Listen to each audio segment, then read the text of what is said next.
After soaking your warp in an activator solution of soda ash, I allow my warp to dry just slightly before I put it on the table.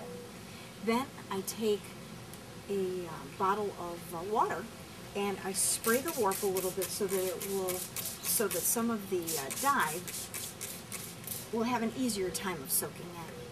I've mixed 3 different colors of blue because, of course, in the Advent season, blue is the color for most liturgical churches.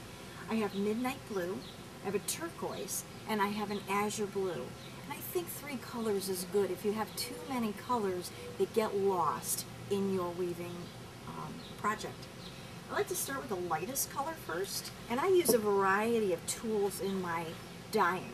I'll use syringes, and I'll use paintbrushes, big and small, and sometimes I'll use spoons to spoon over the dye, but in this case I'm just using the syringe and the paintbrush.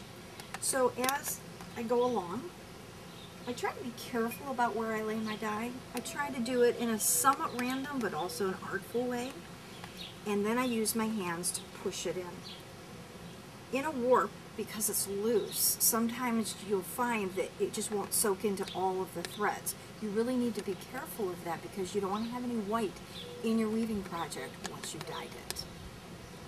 So let me show you a little bit more about how I spread out the dye. And I do it in a somewhat random but a controlled way. So I'll push it on with the syringe. I'll use my hands to soak it in a little bit. Sometimes I'll take a little bit of a brush and work it in that way. If it's too dry, it won't spread.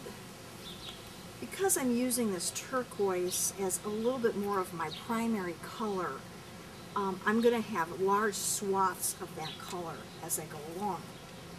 Now my warp just happens to be about 10 inches wide, so I had to do 3 different warps. It's 30 ends per inch,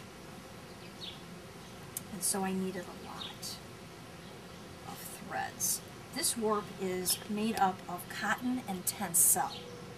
These are both great fibers that really take the dye beautifully. And you can see I've mixed the solution so that it's fairly strong.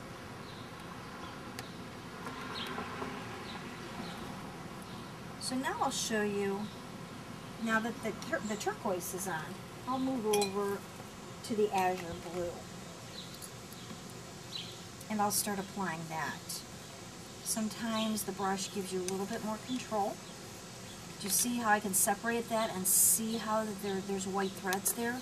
You really have to work that in. And sometimes you can take your water and just spritz it a little bit and just pack it in.